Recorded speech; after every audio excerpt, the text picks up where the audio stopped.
And Ford was the guy that came up with the idea of the Pigeon River Country Advisory Council.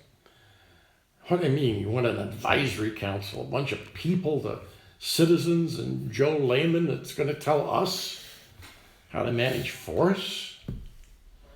And in those days, managing a forest meant how many cords of wood are they putting out? Mm-hmm. Managing fish meant how many pounds per acre does that stream have? Right. And how are we going to catch them? He knew intuitively that the leaders of the DNR were not going to be receptive to hearing that, because they'd not been receptive to hearing him internally. Yeah. You know, he had tried internally to Right. change some things. Yeah. And so I think he envisioned the advisory council as essentially forcing the department to interact with the public as represented by the advisory council. I don't know how some of these people got on. Bill Bowdy was Shell Oil Company. Left Michigan, and Michigan was big time for Shell. This was a huge discovery. Bill was in charge of all of it. Roy Chapin Jr., retired chairman of American Motors. Right. I mean, he understood how organizations worked.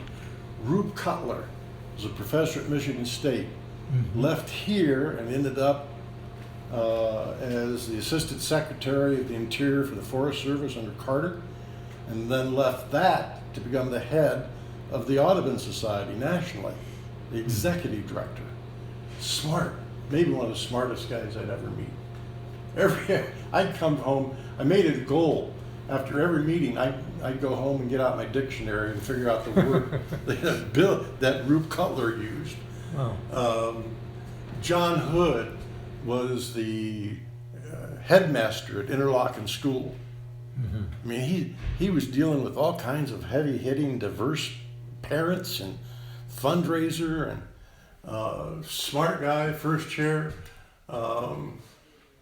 Ryan Bodico had been president of the Michigan United Conservation Clubs. Richard Ewell was a county commissioner.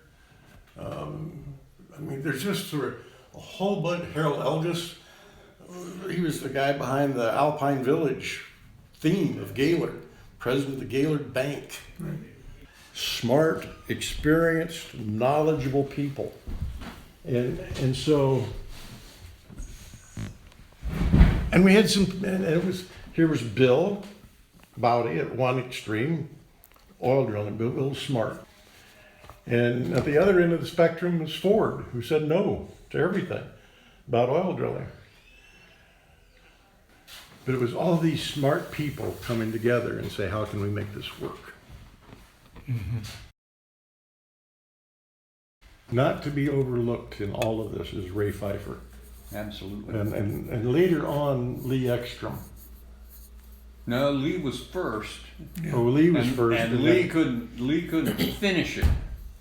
He left. And so Pfeiffer picked up the ball. Pfeiffer was the one that bulldogged it, past all the deputies, and I really did an outstanding job. Bulldogged the concept and the whole idea. I mean, he really wrote it. I mean, he finalized that concept of management. Okay.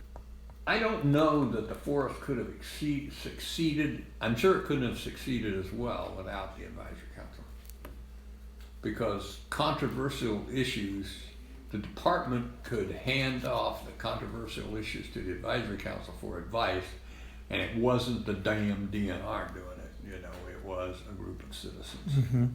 Remember, there was really only one side that counted, and that was the concept of management.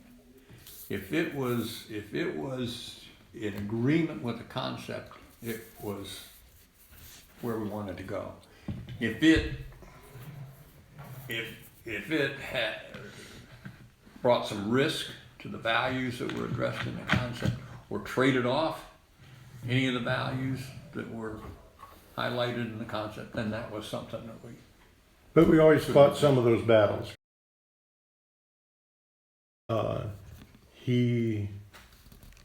he saw a different future as a forester. It wasn't just about how many cords of wood you produced. He saw, maybe it was because he had worked in the recreation side of things.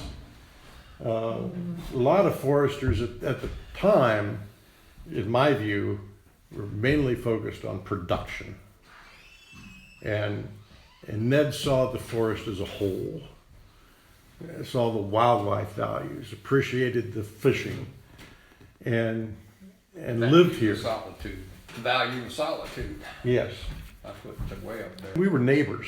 We were best friends. and we talked continually. I mean, it wasn't, oh yeah, we got an advisor council next week, let's put together an agenda.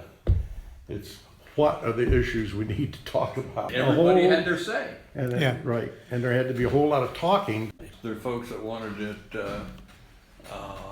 Boardwalk. yeah, well, yeah, they wanted it wheelchair Yeah. accessible. And I said, the concept doesn't say that's what we need.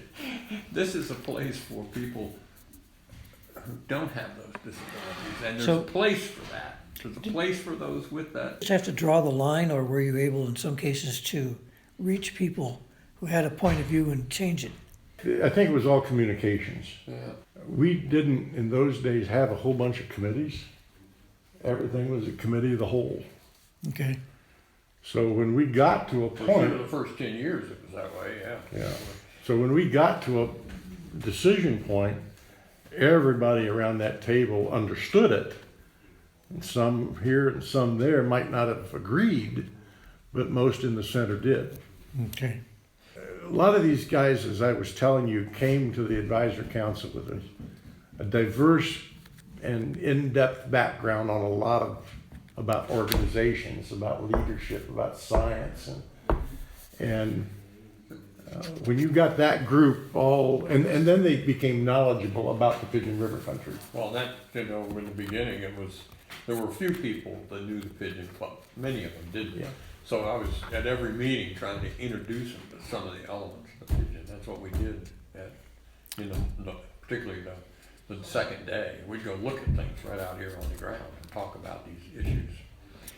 Something that came along with the concept was the charge to the advisory council from Gasly. And you could go right to that charge and say, okay, here is the responsibilities of the advisory council.